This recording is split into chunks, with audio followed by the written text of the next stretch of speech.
right? If you're going to be a career coach, you're going to experience four things, right? You're going to coach a team that's going to finish first in your league. You're going to coach a team that's going to finish last. You're going to do a good job and get a better job. You're going to do a good job and get fired anyhow. And I've certainly experienced all of those. There's a lot of truth to it. Hey, I'm Corey Baldwin. And I'm Daniel Bowles. Welcome back to Off the Beaten Path, a podcast for basketball coaches living in obscurity, working in obscurity, and even those who have made it out of obscurity. And it's a place for storytelling, learning, connecting, sometimes reconnecting, and we get food for thought and a little food for the belly. And today we've got a special guest. We've got a Chicago legend here. We've got Ryan Marks, and he's probably got some things that other folks have never done. Not only, some good storytelling, but he's been a head coach at Division I, Division II, Division III, and NAI. I don't know if there's a lot of people that can say that. He's been a part either as a head coach or an assistant in all the national tournaments. So I guess the next job will be a JUCO job, so you can finish it out. But we want to go through his path. He's even coached a season of baseball. He's even been with some pros and some high school as well. So I don't want to steal the thunder, but here we go, Marks. Let's start it off. Start us, how in the world did all that happen? How did it start off? Start us with what'd you do in high school and all that fun stuff. Yeah, it starts off at a little private high school in Chicago with a bunch of smart people and me called the Latin School of Chicago, where I was a three-sport athlete only because we were a small school, soccer, basketball, baseball, which I still think, in this era now where we see people, kids being, encouraged to specialize in sixth grade or seventh grade. Like, I just think it's horrible because I can't think of anything that was better than, getting knocked out of the state tournament in soccer on a Saturday and, going to basketball practice on Monday. And then, coming in halfway through the basketball season, like in the mornings, to hit on the batting cage to get ready for baseball. Like, I think kids are missing out on that. But I would say an average soccer player relative to our level, which again was not a great competition level. I was an awful to atrocious basketball player, and I was a decent baseball player. But the only way that I could really survive, even to be on my high school team, was to really think about the game a lot. I had some great coaches in high school, less so in basketball. Had a terrific soccer coach, great baseball coach. Those were guys that I think inspired me to want to get into coaching, maybe besides my parents, like my dad, particularly my dad's sort of just passion for sports as a fan. And the other thing we had, our baseball coach, my varsity baseball coach, was the JV basketball coach. And knowingly admitted to not knowing very much about basketball. So like my senior year of high school, I would sit on the JV bench and coach the team for him for the first three quarters. Wow. And then depending on how the game was, I would run off and go to the locker room and change to sit on the bench in uniform for another four quarters for the varsity game. Right. But I was kind of the de facto JV coach of my high school team, at least on game day when I was my junior and senior year of high school. Hey, Marks, a couple of things. One, I guess on that last thing right there, did you get the same seat on the bench for both games, or did you have to move down a little bit? I had a better view of the JV game, if you know what I mean. Okay. But, you mentioned a great thing right there that, I think a lot of people miss, and we've talked about it some with other guests, but playing other sports, how much it rounds you, because you are around a lot of different people within the sports, and you deal with different kind of people with different sports, and Yeah, and I think for me, as I started to sort of grow an interest in coaching, I thought it really helped me because, for example, on our baseball team, I might have been one of the 3 or 4 best players on the team as a junior and senior. On our soccer team, I was probably the 7th or 8th best player. And on our basketball team, I was the 15th best player. So I had a little bit of a sense of what it meant to be of playing different roles, or what it feels like to be in different parts of a team's dynamic. And I think once I got into coaching, that really helped me, that I could could relate to the perspectives of the guys I might be coaching who would be in very different facets and different places on the team. Now, Coach, how in the world did you get to USC from Chicago? It's a great question. So my family's had football season tickets at Northwestern since 1949.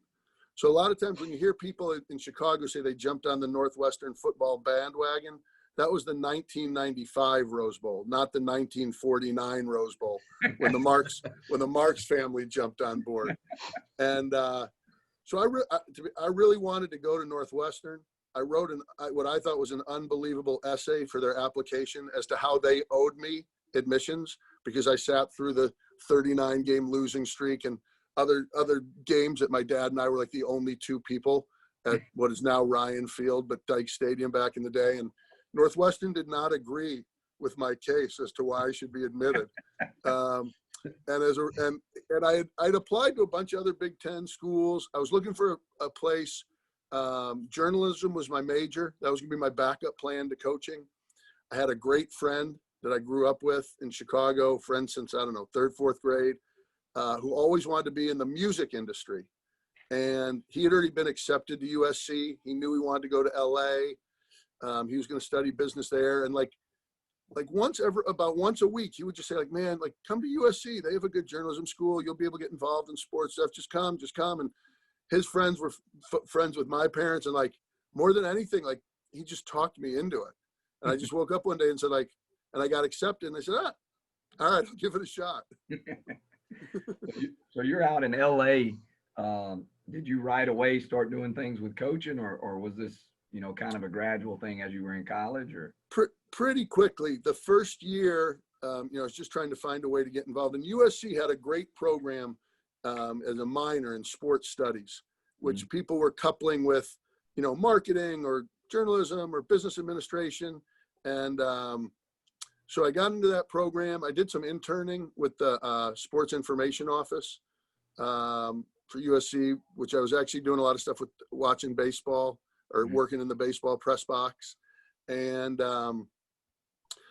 my second year was when I was able to get an internship with the LA Clippers and started in public relations for them, doing stuff literally like back before there were monitors on the tables for the media. I was running stats to the media and doing all kinds of little things. And they started having me write previews for the game programs.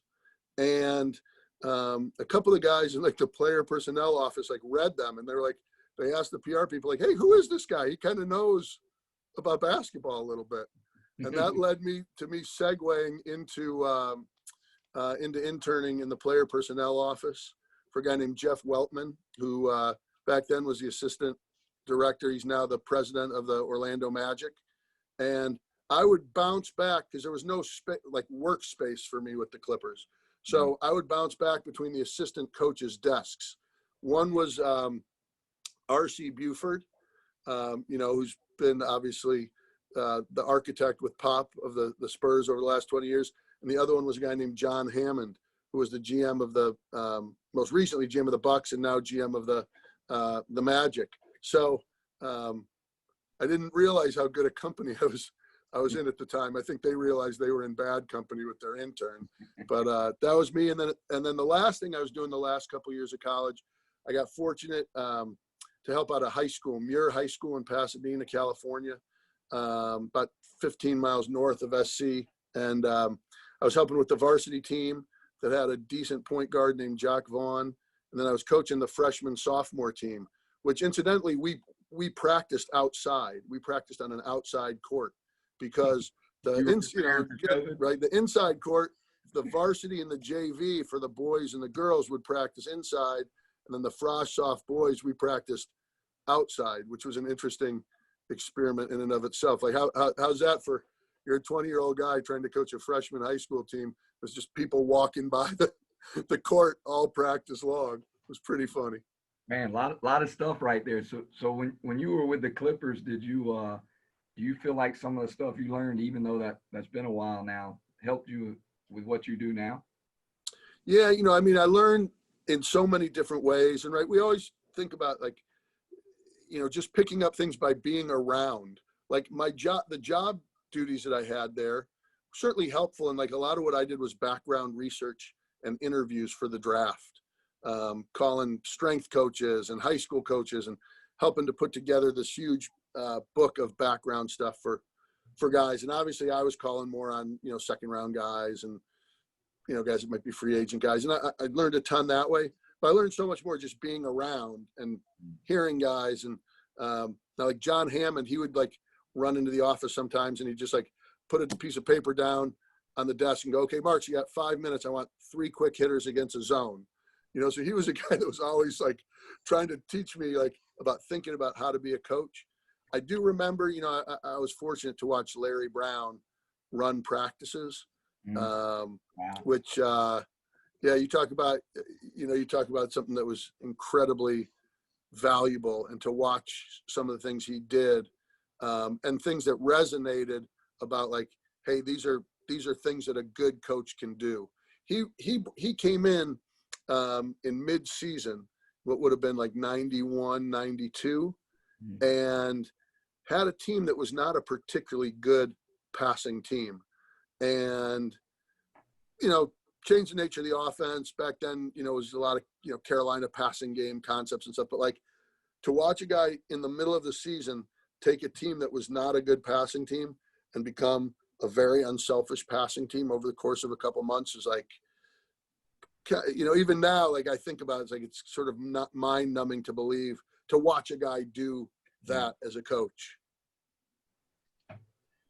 So Coach, I'm listening and learning. And I told Corey earlier, I kind of looked at your path and I was rattled just seeing all the different things. And we're not even really into your path yet. And we've already got R.C. Buford. And now, one of your first coaching jobs, you're coaching Jacques Vaughn. Was it overwhelming at the time being a college kid, or did you kind of understand the gravity of the whole thing at that time, or was it just you were enjoying getting started in basketball? Yeah. I think I understood that I was having some unique opportunities, but, I was probably naive a little bit to, okay, like for example, like I'm helping coach at Muir for 2 years, and especially with like the varsity team, which was terrific and one of the best teams in the state. We had some other like really good players too. We had a kid, Mike O'Quinn, that ended up playing at Loyola Marymount. We had a guy, Orville Turner, that was a really good junior college and Division II player. We had like, a bunch of guys, and we played, against teams that had guys going back, Charles O'Bannon and Jelani Gardner. And, so we were playing against all these guys that were the best players. And, I'm thinking like, hey, this coaching isn't that hard, like we seem to be winning a lot of games. Like this is an easy gig, and like, over time you learn, well, when you have the best players, it is a little bit easier. It is a little bit easier to coach. And I think back now to like the things that some of those guys on that high school team could do, that I rarely see when I go out to high school games now. Like you have to see an elite team, an elite player to do some of the things that those guys did. Like I wish everybody could watch about 20, any basketball guy could watch about 20 of our games and watch Jacques Vaughn play in high school. He was incredible player throughout his career in the pros and has turned into a wonderful coach. But like, man, he was an entertaining, incredible guy to watch in high school. So when you leave there, do you think you're more of a West Coast guy at this point in your life, or are you still rooted deep in Chi-town, or how does that work? Because now even though you were just in college, you'd work with the Clippers and a high school that obviously not only has Jacques Vaughn. I was doing a little research. I didn't realize Jackie Robinson and Stacey Ogman are also alum from there. Obviously not there when you were there, but I was just like, wow, pretty well-known high school, I would assume, in that area. Yeah, people know Muir, and like the rival, like I think we were in the rival high school is Pasadena High School, and like to think, every place I've been, you think about like different rivalry games and like the experience of being involved in certain things. Being in those games were nuts. They were legendary. They were wild. Yeah, they were wild for sure. So did you think you would end up you know, did you think you were going to stay West Coast? I mean, we know the story. You end up kind of moving back, or Yeah, I started to understand, like my junior, senior year of college, I was doing what, right, a ton of coaches have done. I used to work like 10, 11, I think one summer I worked like 12 different college camps all over the place, and it was a deal, like usually they'd go Sunday to Thursday, and then you'd get in the car, drive to the next place, and then fire up the next camp. Name drop some of those. Searle will be mad he wasn't here for this, because me and him Oh man, done that journey. Done it a lot. Did Lute Olson's camp, Tubby Smith's camp. I did Judd Heathcote, Steve Fisher, Dick Bennett at Green Bay, Calipari's at UMass. I was a huge Dick Tarrant fan when he was the coach at Richmond. I worked their camp a couple times. Clem Haskins' camp at Minnesota. I wonder if I got something laying around here in the office somewhere. I got to have a couple. Here's Tubby Smith's basketball camp booklet from 1993, and in here in the basketball camp staff, I don't know if you can see it, but my roommate was Brad Underwood at Tubby Smith basketball camp 1993. Now that's Tubby Smith, Tulsa, right? That's when Tubby was at Tulsa. That's when he was at Tulsa. Yep. And Brad and my path have gone very similar, except he's got a couple extra zeros at the end of his paycheck now. Y'all are both from the same state. That's true. Close. Yeah. I love it, man. All right, so you end up, after working all these camps. Yeah. Go ahead. I don't want to. So I started to get understood, like, hey, if I really want to pursue this, particularly as a guy that wasn't a college player, that I was going to have to be willing to go anywhere, which I was open to. And I thought, either if something happened on the West Coast, or because my roots were back in the Midwest, that was like, most likely my best opportunities. So who gave you your first college assistant job? A guy named Bob Sunvold, who I know you know well, and is one of the great coaches and funniest guys in our profession. And kind of a quick story about that. So John Hammond, I was sort of his became more and more like his pet project with the Clippers. And he knew, like, I wanted to become a grad assistant. And he would say, okay. And he goes, hey, Rhino, you'll go anywhere, right? And I said, yeah. And he'd come back. And so it's probably like early April, my senior year of college at SC. And, my parents kept asking me, like, hey, we know you want to go to grad school and be a coach and all that stuff, but, like, what's going on? We've happily supported you through college, but, it's kind of about time. Like, you gotta figure it out here, big boy. The real world is about to start for you. And I would say, well, John Hammond told me not to worry about it. And they would just be like, well, we hope this guy is coming really through, going to come. Yeah. We hope you know who you're putting your faith into. So I don't know. This was like about the middle of April. Coach Hammond said, Ryan, when are you driving back to Chicago after school and so forth? And the next day he comes back, he goes, okay, here's the deal. Cause I think school was out like May 8th. So he goes, okay, on May 12th, I need you to be in Warrensburg, Missouri. You're going to interview to be the graduate assistant at Central Missouri State with Bob Sunvold. Have you ever been to Missouri? Huh? I've been to Missouri. I mean, I've been to St. Louis. I've been to Kansas City, but I've never been to Warrensburg.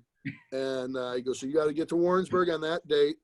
And, he goes, wear a dress shirt, wear a tie, and say as little as possible, because you have the job. The only thing you can do is screw it up if you say some dumbass stuff. So, and the funny thing, I actually had a friend from growing up whose family lived in Kansas City. So I got there, the first day I drove from like 18 hours from like LA to Amarillo, Texas.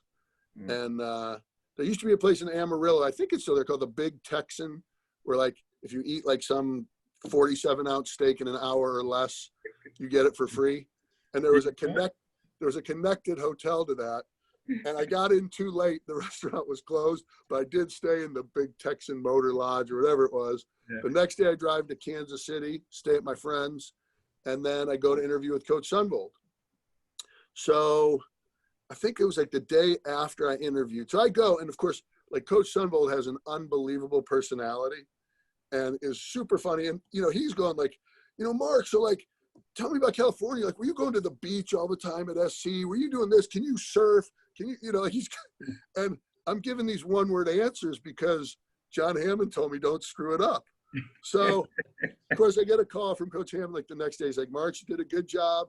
Sunvold called. He said like, yeah, like he doesn't seem to talk that much, but seems like a smart guy. Like, I'll give him a shot.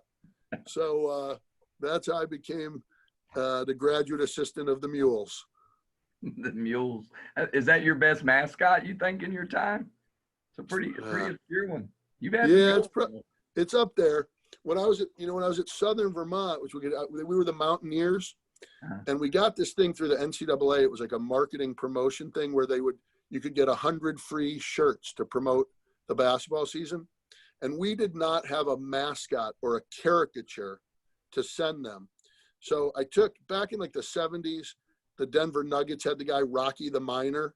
He was the guy, I remember he had like the pick and the ball. Yeah. And so I had one of our students at Southern Vermont kind of tweak it around to make it the SVC Mountaineer. So I have an affection for that mascot because of how we did that. At St. Edwards, we were the Hilltoppers, and our mascot was a goat. And you can do a lot of, fear the goat is innately intimidating. So I've been around a couple good mascots. All right. So did you get your master's from there? You finished up 2 years, 1 year? How did that work? I was there 2 years. Great years. The first year, we were an NCAA tournament team. And then the second year we went to the Elite Eight with a great team, and it was an awesome run. And then got super lucky that, that would have been 90, spring in 95. And that's when the D1 staff, the third guy was the old restricted earnings coach who could only make $16,000, $12,000 for salary and $4,000 for camp. So really in that position, a lot of people were either hiring like a young guy breaking in, or sort of like almost an older, like a guy that's kind of like, almost like a retiring type guy that wasn't doing it for the money, but was just doing it to be, a mentor on someone's bench. And so the spot opened at Northern Illinois, which is 60 miles from where I grew up. And the head coach was Brian Hamill, that had been George Raveling's assistant at USC. And so even though I didn't know Coach Hamill really directly, John Hammond knew him well. Andy Greer, who had been an assistant at USC, knew me a little bit. Like there were some connective people that could call on my behalf, try to help me get involved with the job. And, I went up and interviewed in like early June, and I was fortunate, and Coach Hamill hired me. So John Hammond is kind of like your, I guess your angel on. Yeah, he's probably nobody perpetuated me in this career more than he did. That's awesome. So your parents actually say, I'm glad you did rely on this guy at this point. Yeah, they started to think, your judgment's not as bad as we thought. That's good. So how long were you at Northern Illinois? I was there for 6 years. Did you originally move back home, or did you have to, it wasn't close enough to do that? Or yeah, it wasn't quite close enough, but it was great because I was able to get home. I was probably an hour from home. And I was a little quick side note. When I was born, I was a bit of a miracle child, at least in 71, when I was born. My dad was 56. My mom was 41.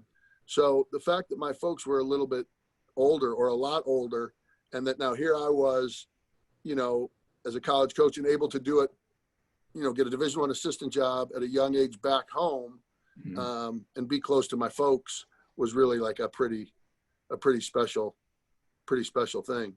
As you're having a miracle, the lights went out over there with Bowles. I got a little worried. Hey, we got motion sensors in here. I got to make sure they know I'm still here. Got a little worried there. Well, that's awesome. So you're able to be around them, and y'all made a tournament there as well. The first year we had a good team, and it was one of those teams that went through some, I don't know, interesting challenges. We had one pretty good player that became ineligible, had a guy coming back from injury that kind of surged toward the end of the year. We had a freshman who ended up, a guy named TJ Lux, who ended up as like, probably one of the 5 greatest players ever at NIU, that we knew was going to be pretty good, but like going into the year had no idea that he was going to be nearly as good as he was, as quickly as he was.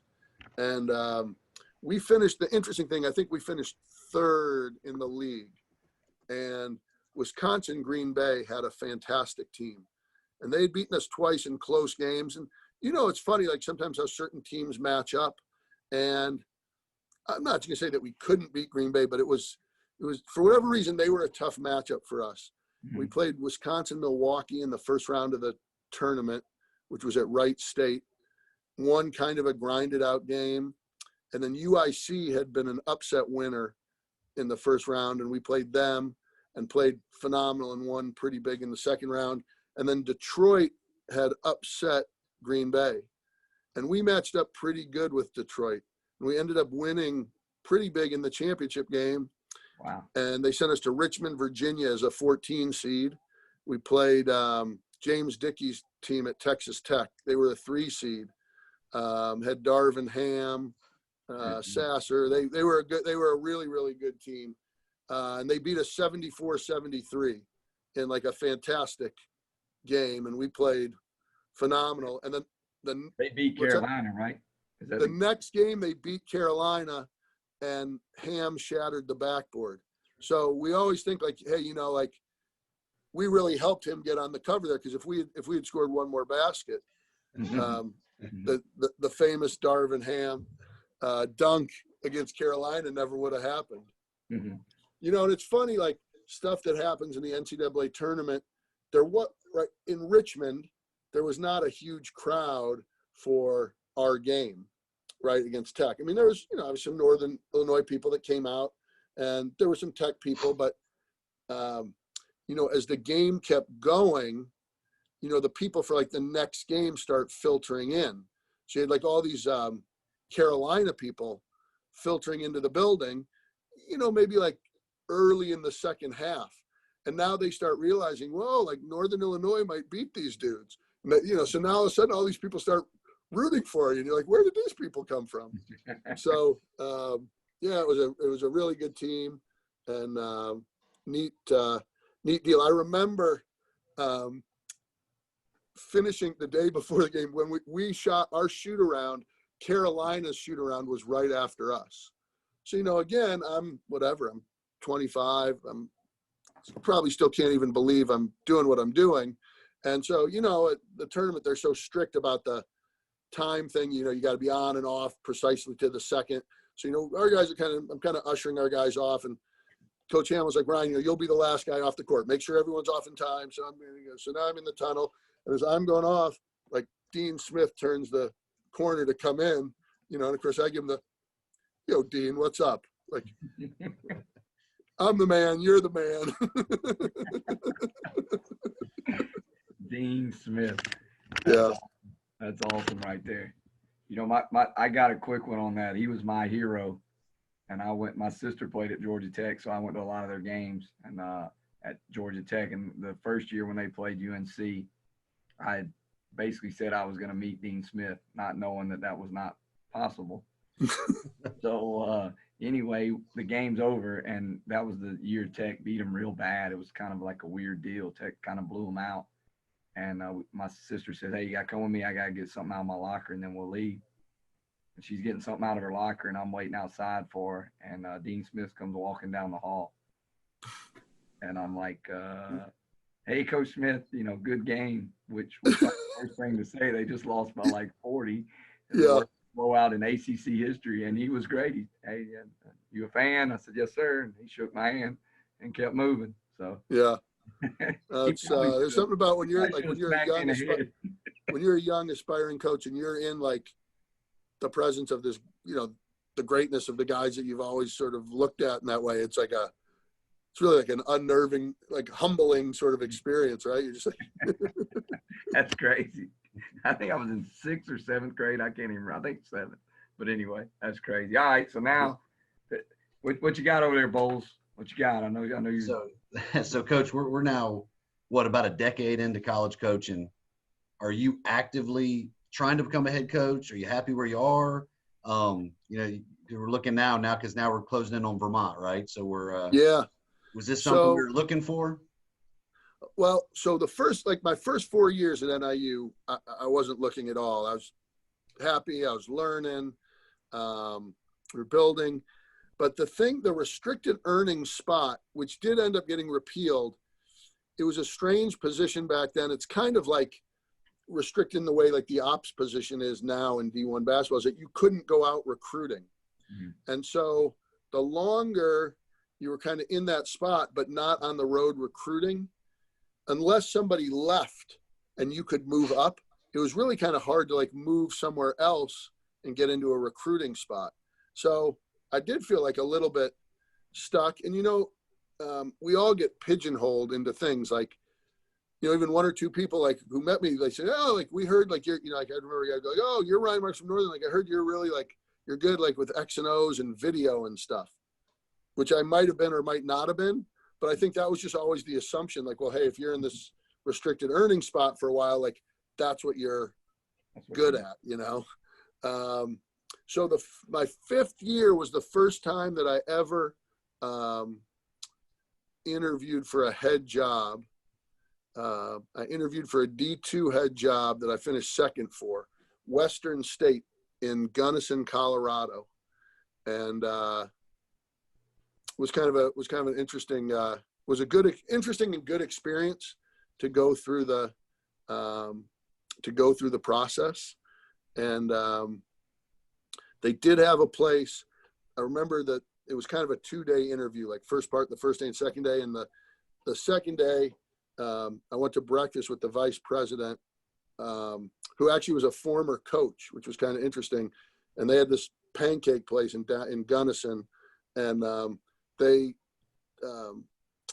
boasted having like the world's largest pancake, and it was like just pancake like on a gigantic plate.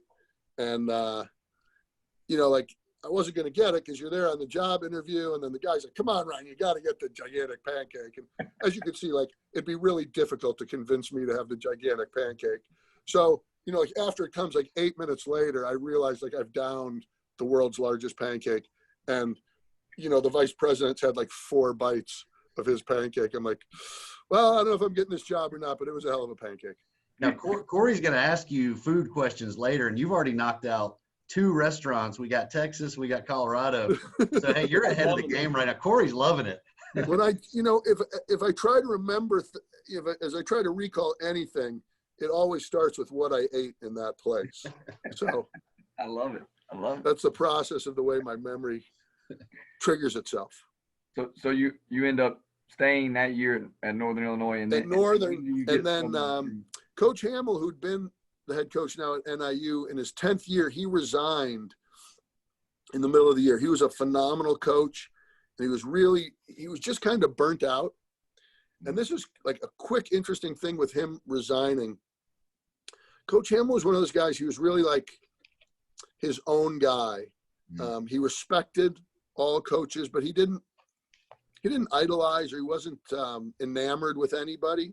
He was a very like hardworking, ethical coach, and just was a tremendous guy, like to learn from how to learn, like to run all facets of a program. But he worked so hard, and he really was, you could tell like he was exhausted. The one guy he had great respect for was Dick Bennett, having competed against Coach Bennett when he was at Green Bay. And Coach Bennett had moved on to Wisconsin, and we played them.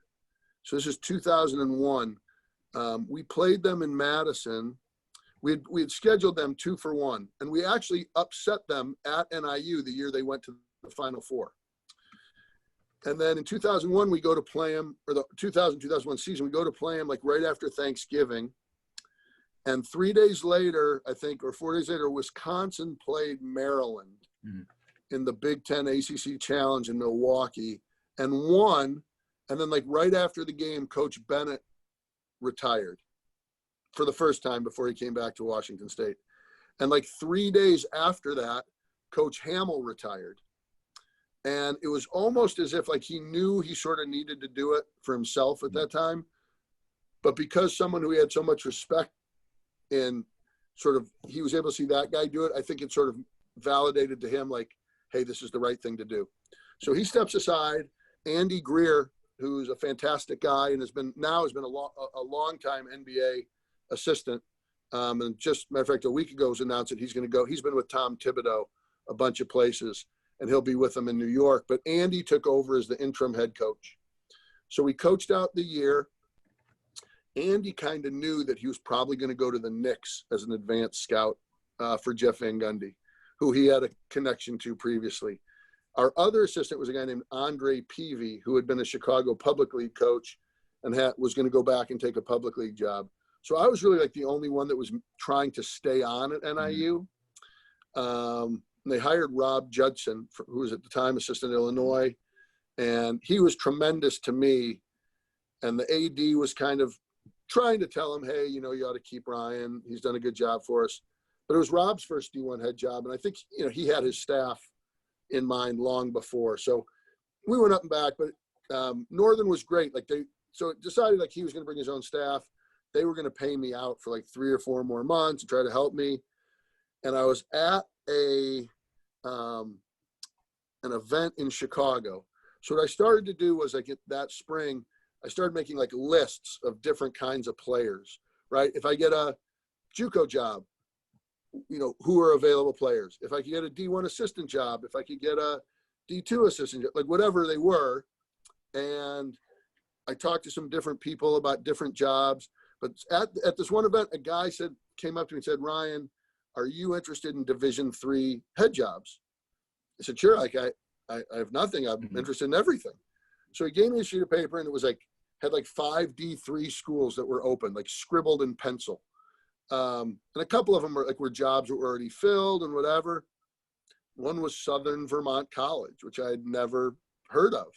So I looked it up and whatever, and then I found a posting for the job, which was head basketball, head baseball coach. I'm kind of like, what's this? So anyway, I talked to the AD, Scott Kilgallen, another fantastic guy was there. He's now the AD at Webster in St. Louis. But he basically said hey, Ryan, look, we're a small school. We have 500 some students. Our baseball season is 6 weeks long. We don't have the money to fund fall ball. We don't fund a spring trip. So, if you could hit fungos and throw batting practice and drive a van, you could be our baseball coach. So with that, I ended up applying for the job, and sort of came down that I got into the final 2, and it was a couple of days of waiting to hear, and then got offered the job. Now let me ask you, for $21,000. Let me ask you this, Searle, who's not here today, would want to ask this. A guy's never been a head coach. Help our listeners out. What did you do to sell your lack of head coaching experience? Because I know that would probably have been their only. Yeah. Maybe, and maybe it wasn't. Maybe it was between you and another guy as assistant. But just say it was. But what do you think? It was a piece of it. I tried to obviously in the interview, I tried to talk about the different facets of things that why working for a guy like Coach Hamill was good, because he was not a guy that he didn't pigeonhole guys. Even though I couldn't go on the road, I was still making a lot of recruiting calls. Or even though the guy for 5 years, Benji Taylor was our lead recruiter, but he still did a lot of scouting reports. He didn't want guys to not be well-rounded. So I talked about that a lot. And I did a thing. It was funny. After the interview, I had a sense exactly what you're asking, that might have been maybe that would be a scale tipper. And remember David Letterman used to do the top 10 lists on the show. Yeah. So when I got back the day after I did the interview, I faxed David Letterman's top 10 reasons to hire Ryan Marks as a Southern Vermont head coach. Love it. And Number one was number one, I put something effective I'll start my head coaching career like every other great head coach, with an opportunity to be one. And now I don't know if that had any influence or not, but I love AD it. Man. told me that he liked it. So he was a big fan. Did He was you a have big Paul fan. on the keyboards? Were you able to get a clip of Paul on the keyboard with it or I not? did have Paul on the keyboards. I know. I do know. It's funny to think sometimes after a search that you learn whether you get a job or don't get a job. But over time, I sort of learned that like the committee was really, the little committee that they had was very torn. And in some ways was more leaning toward the other candidate who was regional to them. And they just sort of felt like, hey, this guy's a D1 assistant. He has no connection to New England. And, they knew even from a D3 standpoint that they were on a very tight budget. And like, hey, would I be able to adapt to that coming from where I was coming from? But like the AD was the guy who kind of dug his heels in and just said, hey, I think like, maybe Ryan's the right guy for us right now. And that like, he was the scale tipper in me getting hired at that job. Man, that's awesome. That's good insight right there for people listening too on job searches and stuff. So let's see, you make the D3 tournament there. You had previously been an assistant at the D1 and D2 tournament. Yeah. Like, so tell me, how different and how cool was it to make the national tournament as a head coach? Yeah, it was an unbelievable feeling. And the year before I got to Southern Vermont, they were 3-22. And my predecessor was a guy also was a good coach. He had been an assistant at Williams, which was 15 miles down the road from us, and is traditionally like an elite D3 program. But Southern Vermont is a very different place than Williams, which is Williams is very elite academically. Mm-hmm. Southern Vermont was sort of like almost like the D3, like the liberal arts. The New England liberal arts school for the kids that you don't think are going to go to a New England liberal arts school. And my background and where I was coming from was wired much better to recruit there than my predecessors was. And so like, okay, even the first year, there was a kid that I recruited a little bit, a JUCO kid from Central Arizona named Lydale Waller, really good guard. He was a Midwest kid. We kind of had him as a back burner guy at NIU. So I get the job at Southern Vermont, and like early August, I get an email from Lydell saying, hey, coach, all my other recruiting things have kind of fallen through. Like, would you be interested in having me at Southern Vermont? I thought I almost thought it was a joke. So Lydell comes, and I inherited like some good, like just solid, nice role guys and one other good player. So we won 15 the first year. And then we loaded up with some other guys. We had a transfer from NIU the second year. We went like 24-6 and made the tournament. And it was really like, it was a phenomenal experience. I remember that year we played NYU in a guarantee game. They paid us like $500, which is a lot for a single D3 game.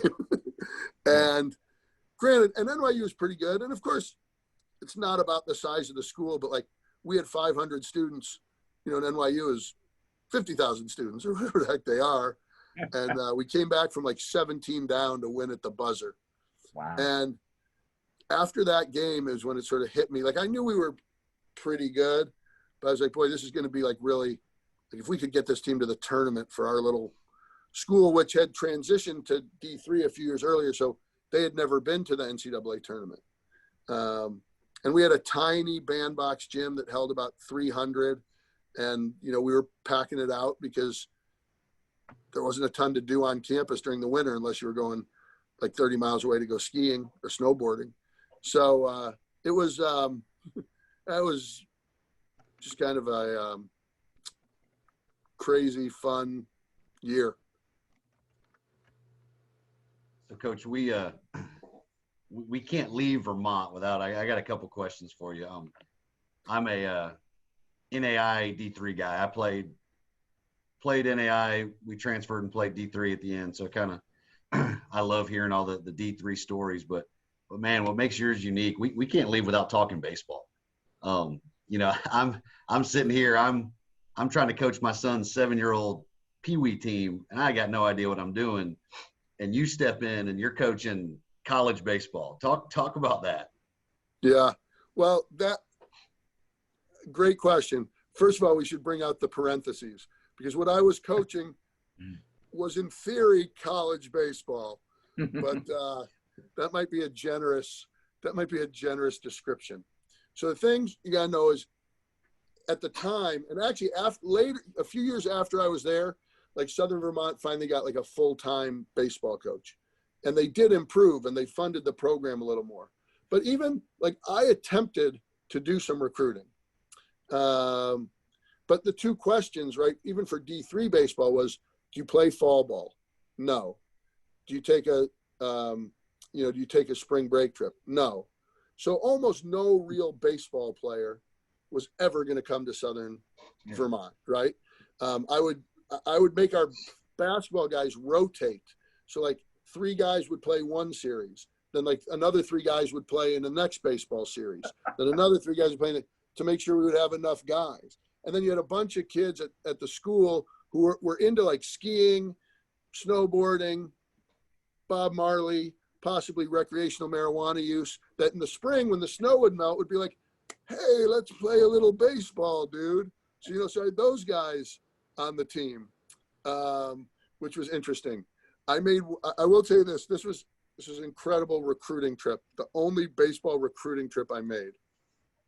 So probably the best player on our team was a kid from Miami who only came to our school.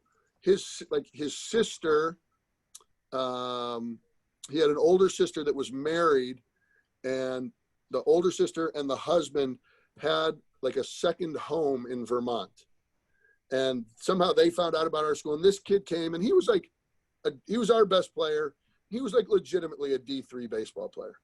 And he was from Miami, and he had grown up, and he was in like, he knew like all the good baseball players down there.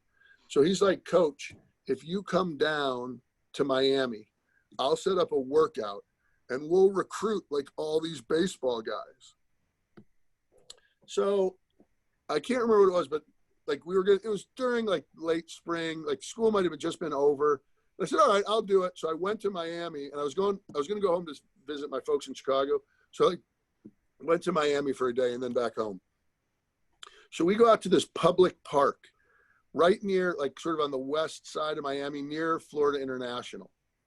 And all of a sudden, like these guys just start showing up, and they're all like in like uniforms from like the different leagues they play in and all this stuff. And like, these guys are like, and I'm just looking, like I'm looking at these guys, and like, they're physically impressive. You guys start jogging around, and like, they think like, hey, this college coach has come to conduct a workout, and I'm just some schmuck Cubs fan that, played a little high school baseball. And so like, we go through the workout, and I just think like, okay, if like 4 or 5 of these guys come to Southern Vermont, like we'll be terrific. We'll be like a top 25 baseball team in the country. It's ridiculous. Yeah. And then we started to go through, and like none of them were eligible for a gazillion different reasons. Like some of the guys were all like, some of them probably should have been in like double or triple A. I don't know. But like, so by the end, like all the guys that I thought like, well, this guy, like not one of the guys, and in D3, it's hard not to be eligible for D3, but either some guys had played or been out of school, whatever it was, like, the dream of this workout, as this workout was going on for like 30 minutes of like, hey, I'm going to be like a genius baseball coach, the dream quickly died.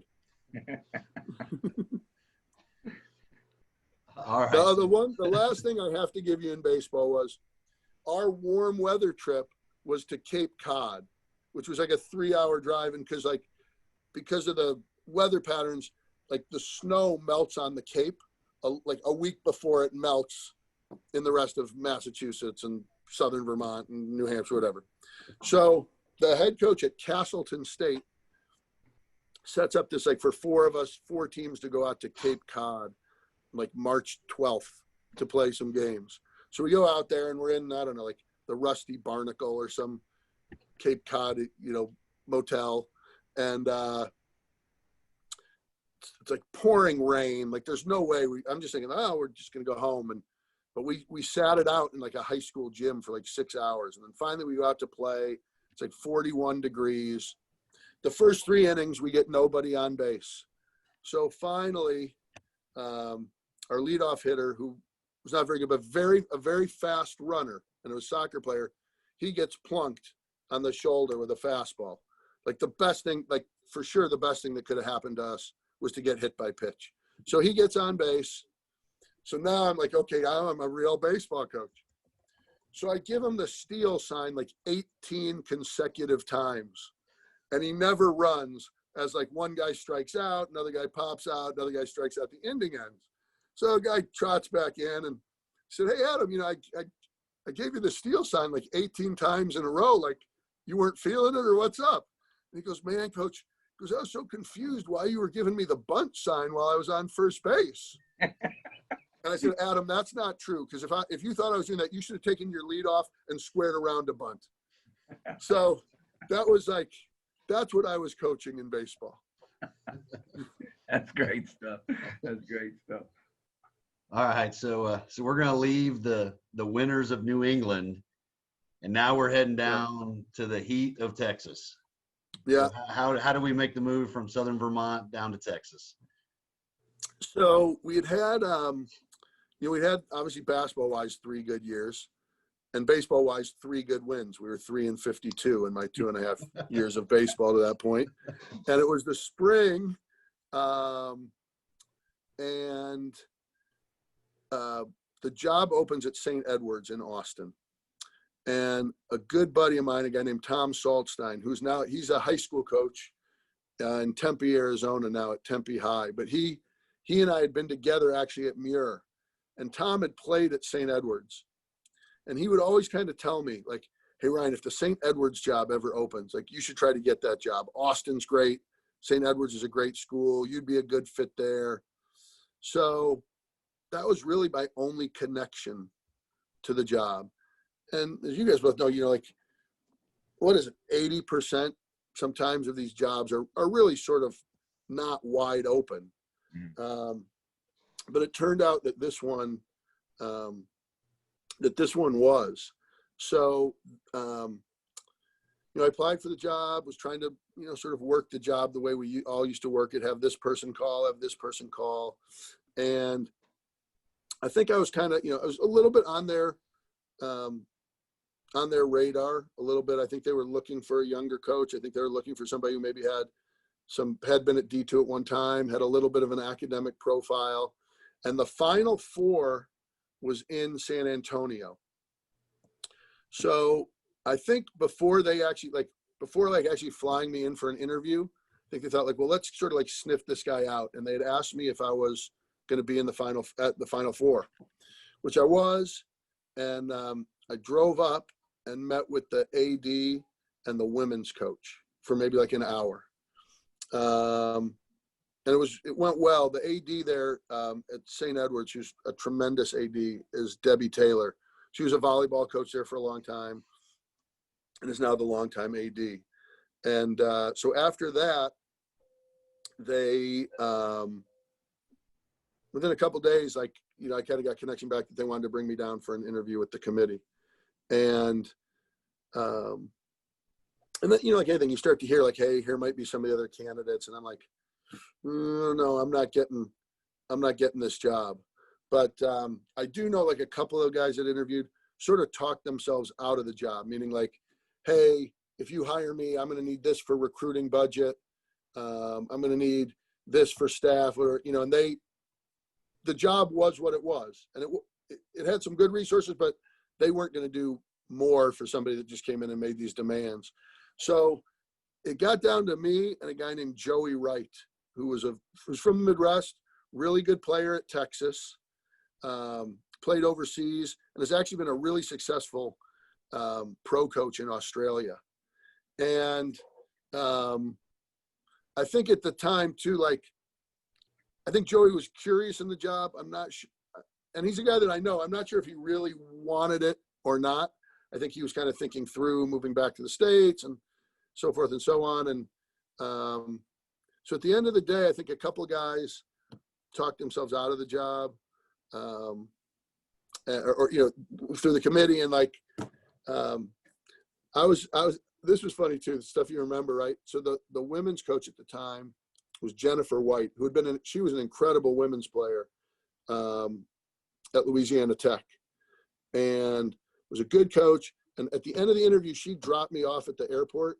I remember getting out of the car and she said, "Hey, Coach Marks, it's been good to get to know you, blah, blah, blah." And she's like, "Even if it doesn't work out, like, let's stay in touch." So I kind of thought like, well, I'm not getting this job. But for whatever reason, like, and then when I heard Joey Wright was the other guy, like, he was like, "Yeah, I'm definitely not getting this job." And then, I got offered the job, and, I was from snowy New England to keeping Austin weird, as they say down there, Austin, Texas. So you end up doing your magic again. You've been to D1, D2 tournament as assistants. You've been to D3 tournament as a head coach. So now you're going to go ahead and go to the D2 tournament as a head coach. Yeah. What was that like, kind of, leading these guys, Yeah, that was, it was an interesting process. And, sometimes you hear these stories of coaches that take over some tough situations. And I've done that a few times now. And, they talk about like, their vision and, like they just knew that they would get there. And more power to those guys. Like, I never knew we were going to get there, like I felt like, hey, we're going to have a good plan and we're going to put this in place, but I didn't know if it was really going to work or not, So I get there. Our first year is not good. And this is funny. And at the end of the first year, I know, like in some different ways, I don't think the administration was thrilled with me either. I'm not sure if I was portraying, they weren't seeing me as maybe what they thought they were getting. But I remember that Coach Taylor, the AD, she would do these end of year exit interviews with all the players and would ask them a variety of things. And then we would get, as the coaches, we would get the feedback. We wouldn't know who said it. Although sometimes, you could read a quote, you would know like, I know which kid said this. But we were really mediocre the first year. We were like 6-24. And I played a ton of guys because, when you're not good, you try different things. And, you're trying to find a combination or anything that makes you a little bit better. So one of the players wrote in the comments like, "Hey, I think Coach Marks is a good guy, but he wasn't used to coaching a team that had so much talent.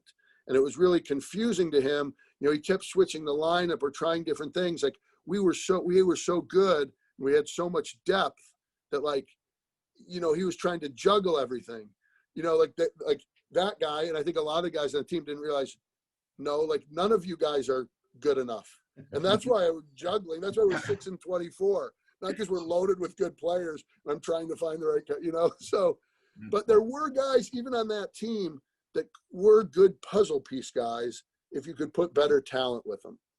So, like anything, we were recruiting like crazy, brought in a big class for the second year, a mix of a couple high school guys, a couple JC guys. We'd had a transfer in mid-year, my first year, Sean Weinstein, a really good player that was a walk-on at San Diego State. And he was a guy that he'd kind of been guaranteed a scholarship, like walk on, and then we'll give you one. Then they redshirted him. Then they said, well, how about one more year till we give you the scholarship? So he came to us. So I knew we were definitely improved.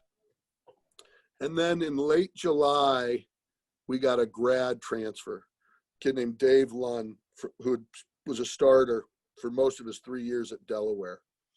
And he had a bunch of injuries. And at Delaware, they wanted him to take like a medical waiver because they just didn't think he'd be healthy. And he ended up like taking the waiver and going part-time and getting his degree. And he had a year to play as a grad transfer. And man, one of the best players I've ever coached at any level. Unbelievable player, unbelievable guy, incredible charisma. And he comes in and we go from 6-24 to 21-9. Wow. Beat a couple top 25 teams in the country, upset 2 D1 teams, beat Texas State, beat Tulane in a crazy overtime game. That was the same year as Hurricane Katrina. So Tulane played their whole first semester at Texas A&M. So on like December 23rd, we'd go and play Tulane at A&M in the arena in front of, 300 people and win the game in overtime. And Lund is unbelievable. And that triggered us into that year and then 3 more really good years at St. Ed's. But, look, like you got to, like I said, like I didn't know the plan would work. You got to work hard and you got to do a good job. But you got to get really, really lucky. And that's what happened with Dave Lund. And he single-handedly changed the trajectory of our program. So, Coach, you have some super successful years there, and it's crazy to hear you. You're getting Delaware, you're getting San Diego State, you're getting kids from all throughout your path, where they come from. So you take that, and from there, now we get a Division I spot. We get a Division I head job. Talk to us about that, about how that came about, and sounds like there was some crazy stuff going on, but just how you made that move. Yeah, so there were some weird internal things there, and I have to preface by saying the guy who was before me at UTPA is a guy who's also connected to Chicago, Tom Schuberth, and a guy, especially I know Coach Ball would say, like, he spent time at Memphis, he spent time in Florida. Like, Tom's a guy who's been everywhere and is a terrific coach, and another guy that is a great guy, and gotten kind of I feel like there was sort of a funky situation where the AD that had hired him was pushed out. He and the interim AD didn't see eye to eye. They sort of forced him out on NCAA violations that were very, very, very minimal things that they utilized as a way of making a coaching change, which in itself was kind of a shame because Tom was doing a really good job. But anyway, the job is open, and it kind of gets around that they might be looking for like a non-D1 coach because the salary wasn't going to be great. And so one person kind of reaches out to me, and I get involved in the job, and they're not using a search firm or anything of that nature. So same thing, I get involved with the job. I think a few people pull their name out of the hat. It was paying $91,000, which is great, right? But like as a D1 head job in whatever year that was, 2009, right? You still got a lot of assistants or places going like, that'd be a pretty big pay cut for me to take that head job. So go through the process. It's an interim AD. It's an interim president. It's really, they're in the Great West, which is, the only D1 conference at the time without an automatic bid. And you've got, right, your league is Houston Baptist, Chicago State, New Jersey Tech, North Dakota, South Dakota, Utah Valley. Like, it's just, and you're going on probation. But, it's just so hard to get a D1 job. And I just thought at the time, because I also thought like I could have been very happy staying at St. Edward's for a long, long time. There was a little bit of like a rumbling like that St. Ed's was considering Division III. And that made me nervous because I thought they were a better D2. They were a better fit in D2 than D3. So not only because of the level, but so that kind of factored in a little bit. And I thought, well, let's roll the dice and give it a shot. They offered me the job. And so I was headed as far south as you can go to, McAllen, Texas, which is the closest thing to living abroad, but having an American address. All right. You got to give one story. I kind of have to preface because I know it, but I'm going to set you up. I know you get crazy things when you're in smaller D1. Sometimes it might even be crazy in JUCO and D2 and D3 life, but you had to play, you guys played New Orleans, and New Orleans was not in a league. Kind of go through that because that's just, to me, one of the craziest stories, and then we'll let you tell finish the great year. Your last year there was a great year, and then we'll move from there. But go ahead. For sure. So, Mark Schlesinger, who's still the coach at New Orleans, who's a guy that he and I have known each other a long, long time because he's got a lot of Midwest ties, played D3 at Aurora up here. He gets the job at New Orleans, and that was after they went through, where they were D1, then they were going to go D3, then they're D2, now they're back to D1. And they're going to go into the, into the Southland. But the 1 year they were playing as an independent. So, and we still didn't have that big of a conference schedule. So Slesh says, like, hey, do you want to play home and home? He even joked, he goes, Ryan, we should play like 5 times. Let's play best 3 out of 5. And I said, all right, we'll go home and home. So, so we go to play at New Orleans, and someone had mentioned to me, and the officials on the game were guys, like, I kind of recognize them. We had 1 or 2 before, but so like, Ryan, watch out. Those guys are assigning their own officials. I said, what do you mean? So like, they must be having like an assigner do it for them. I said, no, they're assigning their own officials. So anyway, we go, and it's a close game, and up and back and up and back. And actually, like, one of their guys nails our guy, like in the last minute of a game with an elbow. It's like they had to call it a flagrant foul, and you could tell they didn't want to, but they did. So we have the ball out of bounds, I don't know, 15 seconds left, maybe, and we're down 1. So we inbound the ball. Whatever I drew up certainly is not working. It goes into chaos. And one of our guys hits a 3 with like 4 seconds left, puts us up 2. New Orleans inbounds the ball. They race it up the court. Their guard gets to like the free throw line, tries to gather the ball. Our guy kind of knocks it out of his hands, and it rolls out of bounds as the horn goes off. So, our guys and me, like, hey, we win. And then, the refs, tweet, tweet, tweet, tweet, tweet, run together. And they come over and they said, Coach, we think that there's 0.2 seconds left. Now, the crazy thing is, aside from assigning their own refs, New Orleans was probably the only D1 team that year that did not have a courtside monitor. So I said, guys, time ran out. The home team does not have a monitor. You can't punish us for that. No, Coach, we think there's 0.2 seconds left. Okay. So we call timeout. So I just tell my guys, look, all they can do is tip the ball. Game's going to be over. Whatever you do, don't foul. This is kind of how we want to line up. So everybody kind of lines up. So they hand the ball in. The guy goes to kind of throw like a lobbing pass, and the pass is like way off the mark. And our guy is just kind of standing there, sort of like tips it aside. So our guys jump up and down. They're running away again. All of a sudden, the baseline official, tweet. We have a foul before the ball was touched. New Orleans goes to the line. They make 2 free throws. We go to overtime, and we lose by like 1 at the end of the overtime. And to add insult to injury, we were like probably one of the only D1 schools. There's another funny thing. We never got a bus when we flew in somewhere. We always would fly in and go to Enterprise and get like 4 minivans. So the head coach and the assistant, right? Like, we were D1, allegedly. So the game ends.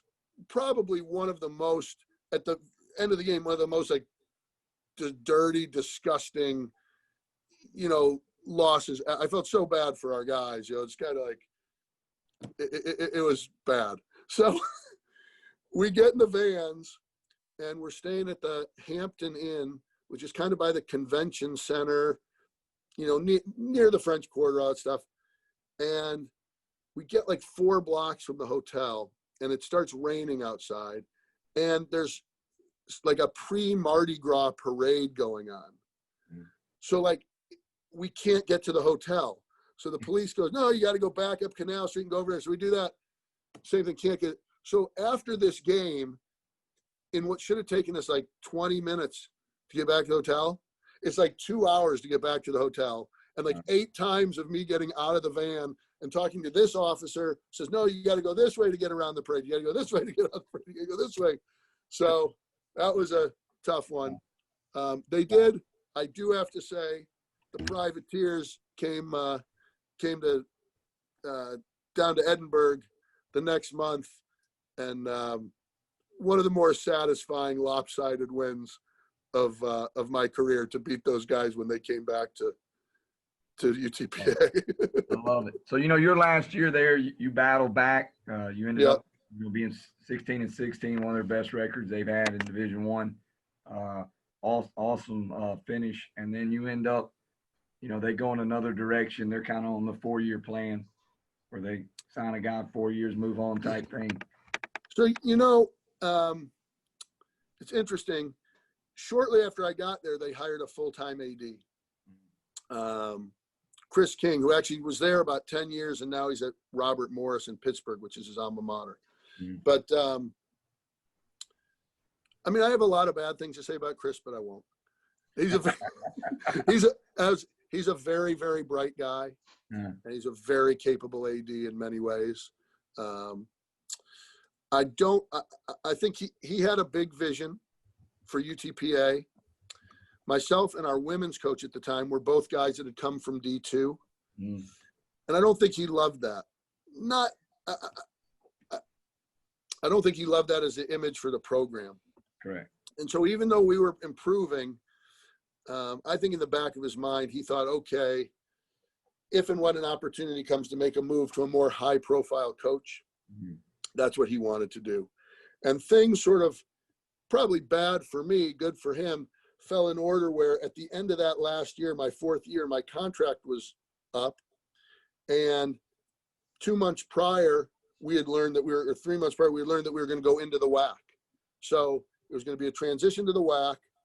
The talk about the school merging with UT Brownsville and becoming UTRGV and building a medical school was becoming more of a reality, which was going to be more money for the school. So all these things were happening.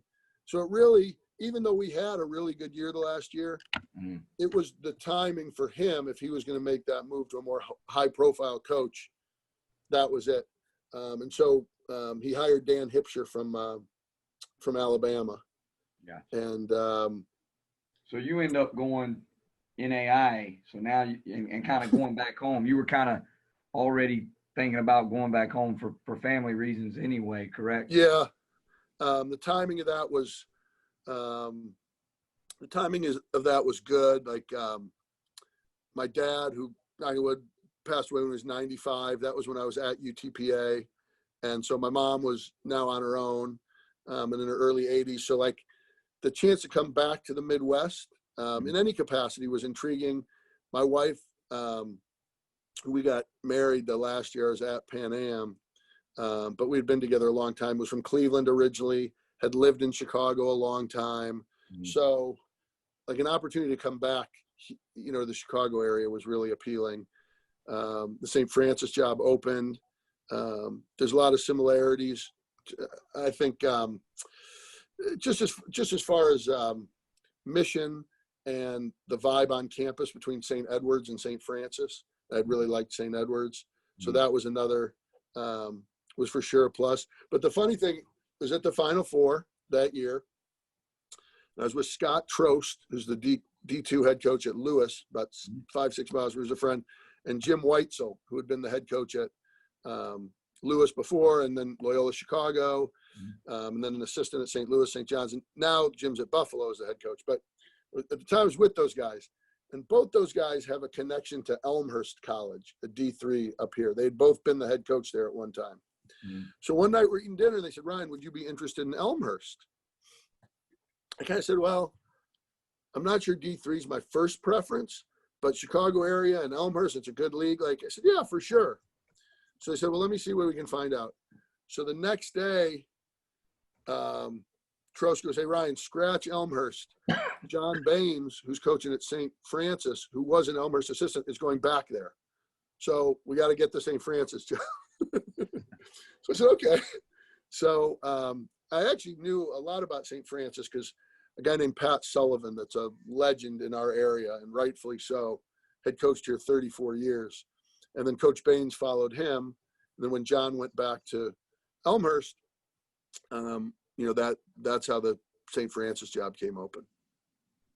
It's awesome. So I know when you ended up getting it, you've had a lot of success, and then you kind of, you end up making the run in the tournament. I know I'm skipping some years because you've been there now a pretty good bit, but for your tournament run is pretty amazing story, Yeah,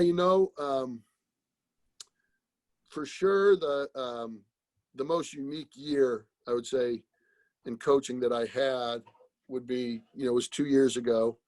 We had a team that was not my best team since I've been at St. Francis, for sure. But it was a good team. And, we're having a pretty good year. We were 15-7. And then we had not like a season-ending injury or anything like that, but we went through like, a guy got a concussion, missed a couple games. Guy had stomach flu, missed a game. Guy had a sore shoulder, missed a game. And we went into this crazy tailspin where we lost 8 in a row. And like almost every game was decided in like the last 30 seconds. And in every different way. And it wasn't really because of like bad plays or bonehead plays or anything. It was just like, and we were playing, and some of them were against the best teams in our league, and like we were right there. So we get to our last regular season game at home, and we've gone from what I think was like tied for second in the league to now like in this grouping of like 7, 8, 9, 10. And we got to finish 8th to get to the conference tournament. So we play a good team, St. Ambrose out of Iowa that day. We play incredible the first half. We're up 20 at the half, 21 at the half. And these guys come storming back in the second half and finally take the lead with, under a minute left. We have the ball down, side out, hit a long 3 to put into overtime, win the game in overtime, get into our conference tournament as the 8th seed, go on the road Tuesday, Thursday, Saturday, and beat the 1, the 4, and the 3. Go to the NCAA tournament, or the NAI tournament, where St. Francis had never won a game, and we play Oklahoma Wesleyan, who'd been like number 1, 2, or 3 like all year, and upset them in the first round, and then lose a close game to IU East in the second round. So you go from 15-7 to 8 straight losses, or maybe 7 straight losses, to saving your season on a 35-foot 3, to winning the conference tournament and the best win in the history of your program. All in like all this stuff happens in like 5 weeks. Fairly inexplicable. All right, Coach, are we ready for the lightning round? All right. This is one of Corey and Searle's staples on this is we got a lightning round. And my first question, I don't know how much lightning it's going to be because I think there's a story behind this, but we need to get it. But we're each going to fire some questions at you. So Gotcha. I'm bracing up. So, man, my first question, I was doing a little digging on your website. In front of the team picture, is it a penguin? What do we got going on here? Dan, great work, man. That's P. Diddy the Penguin. It's been with me 16 years now, maybe. Has never been to a dry cleaner, which he's very much in need of. I do a motivational thing with the team every year, and I usually tie it into a movie that might have some themes that are applicable to the team. And the year that we had the first really good year at St. Edward's, the movie was March of the Penguins, and there were some different things out of that. So I went and I still know on South Congress, or in Austin they call it SoCo. It's kind of like a hipster neighborhood, and there was a kind of a toy and magic store, and I went and bought the stuffed penguin. And I was bringing it to, after we'd watched the movie, I was bringing it to everything. I was bringing it to weight workouts and practice. And I never really intended to bring it to a game, but like the day before, a couple of players were like, well, coach, like P. Diddy's going to be at the game, right? So I put a tie on him and I put him on the bench, and the guy's been next to me now for however many hundreds of games, and I can't get rid of him or he can't get rid of me one way or another. That's awesome. Yeah.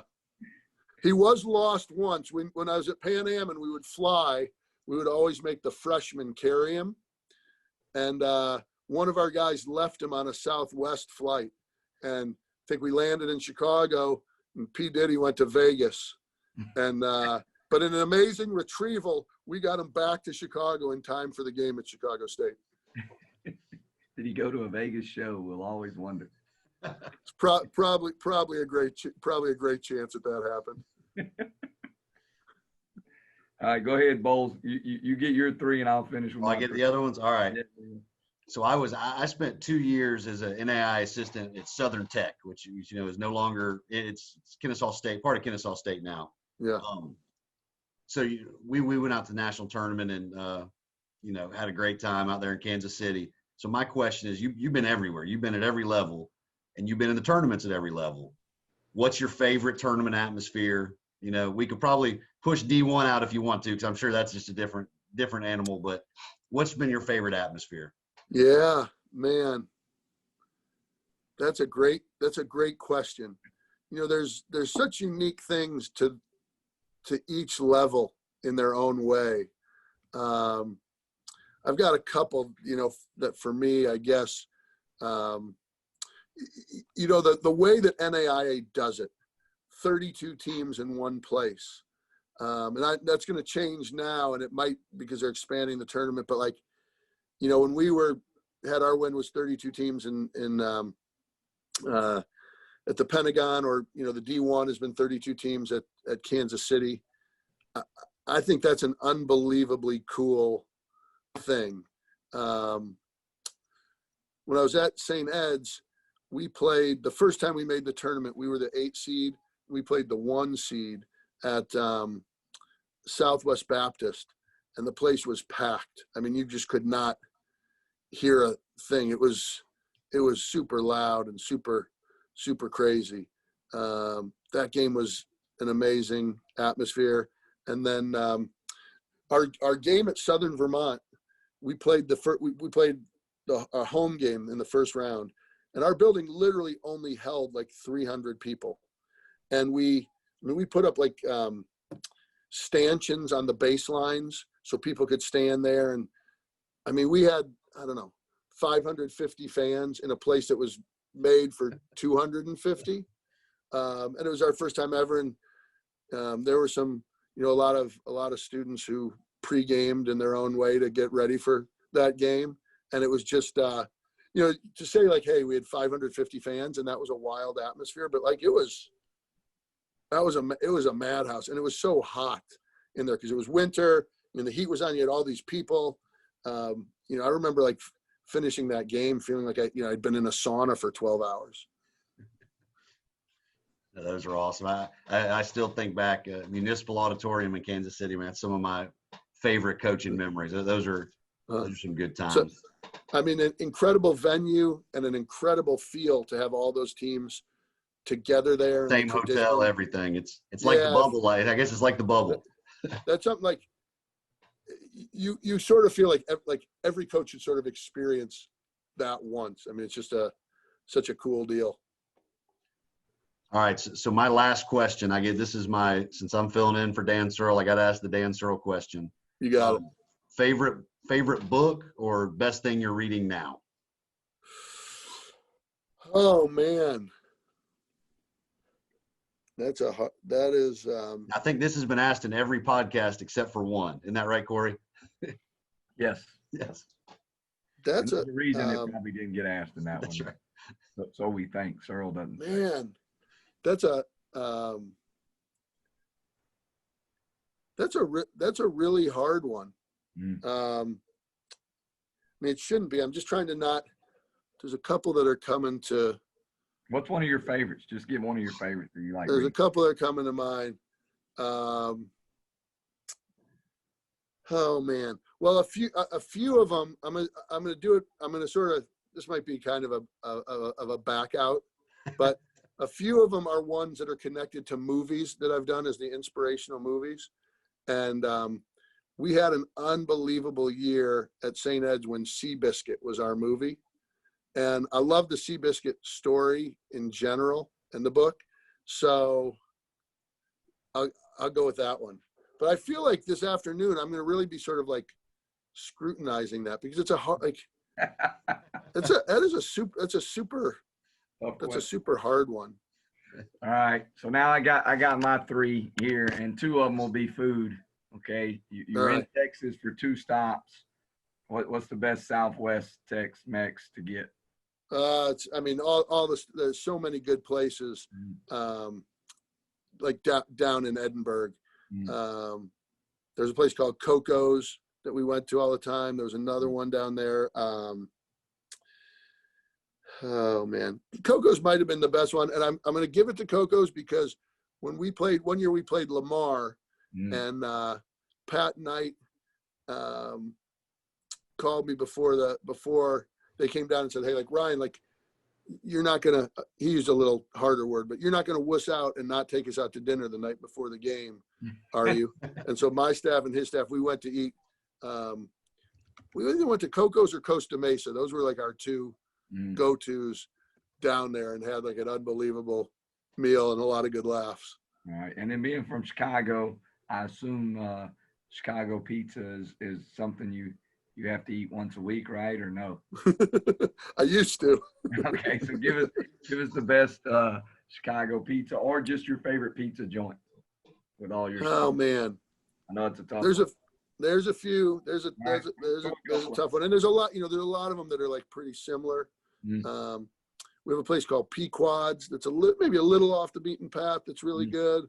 One called Bacino's that's not far from where I grew up, that we've been getting from since I'm really young. And then there's another one called the Chicago Pizza and Oven Grinder Company, and their pizza is a little bit different. They make it upside down, so like it comes out and then they flip the pan, and it's That's pretty neat.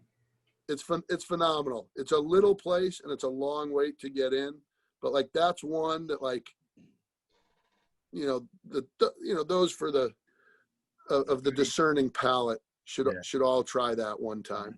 I like it. All right, and then here's our last lightning round question. This is kind of become the one I always ask. Okay. I'm curious, because we deal with so many off the beaten path guys.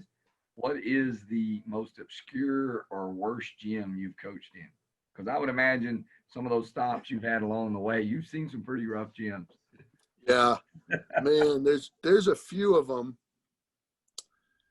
So I don't know, for the guys who watch us who have ever been to play at Oklahoma Panhandle and Goodwell, Oklahoma, which is, I don't know, it's about an hour and a half north of Amarillo.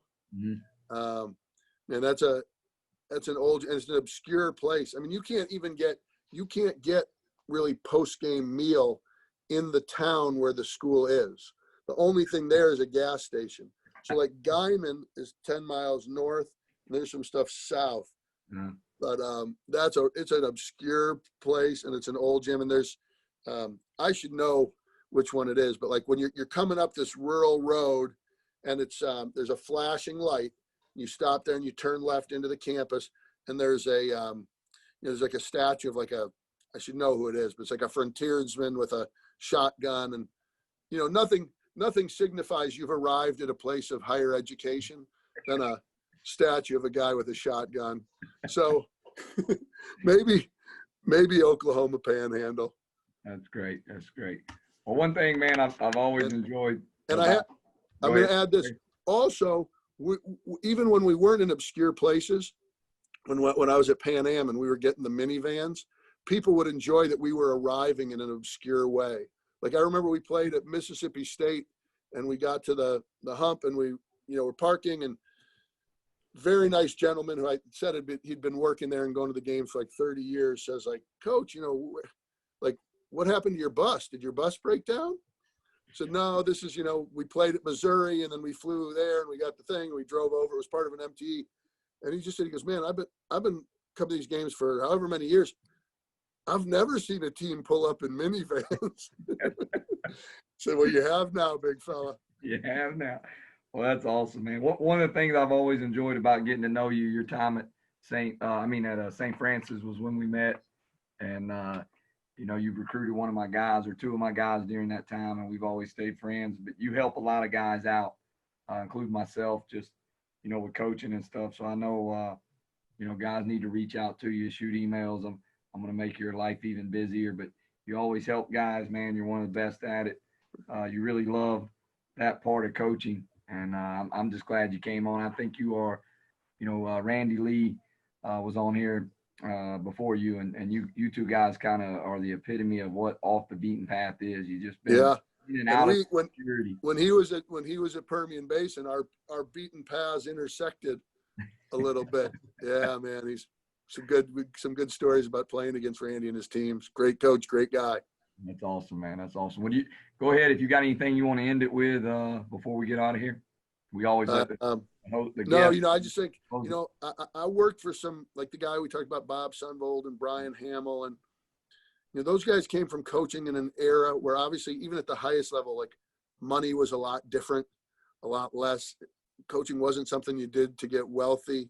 And the nature of the fraternity, I think, was a lot healthier across the board then than it is now. And those guys, like Coach Sunvold would tell stories about when he worked for Norm Stewart, and they would go to the Big 8 meetings and the Muhlenbach Hotel in Kansas City, and Tex Winter would try to teach everybody in the league how to run the triangle offense when he was at Kansas State. And he just thought like, well, I'll still teach it better, but like, this is the best offense. All you guys should be doing it. Right. And the idea of like this, whether it's basketball or social things, like this idea of like, right, community among coaches.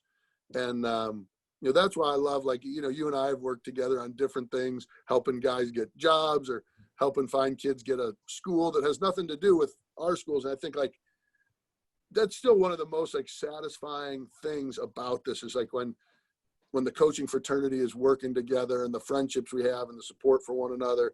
So I hope, especially even with what you guys are doing with this, like somehow we have a shift back in that direction to like the camaraderie among the mass group of our coaching body at different levels.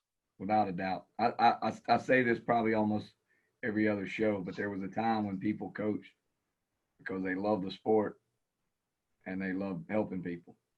And I don't know if any of those two are even in the top 5 with a lot of folks. And I'm not trying to throw rocks at people, but I'm just right. saying, money's so big, and fame is such a big part of coaching now, and egos are so big. A lot of people get in it, unfortunately. Yeah, it's different for sure. It's different for sure. Mm-hmm. All right, sir.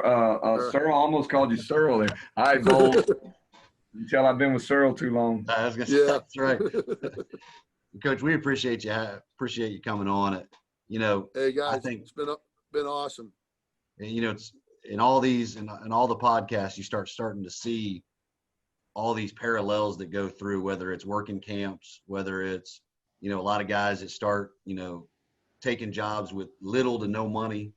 We've heard a bunch of that where guys have to work other jobs, but hearing your story, I think one of the reasons I like the podcast, I think for younger guys that want to get into coaching, it shows them what it takes, how you got to work, how you got to grind to get in there. And I want to appreciate you being on here and you kind of just spreading your wisdom or your path and just letting guys know, hey man, it's not always that easy. You've been a little bit everywhere. And it was awesome to hear. Oh, my pleasure. I'll leave you with this, right? And I think Corey's heard me say this, and I heard this at a clinic years ago, right? If you're going to be a career coach, you're going to experience 4 things, right? You're going to coach a team that's going to finish first in your league. You're going to coach a team that's going to finish last. You're going to do a good job and get a better job. You're going to do a good job and get fired anyhow. And I've certainly experienced all of those. There's a lot of truth to it. That's awesome. We love it. Well, I'll take us out on this one, guys, but thank you, Coach, for joining us. Those that are listening, you can also keep up with our podcast on social media. Instagram is Off Beaten Path Podcast, and Twitter is at offbeatenpath_.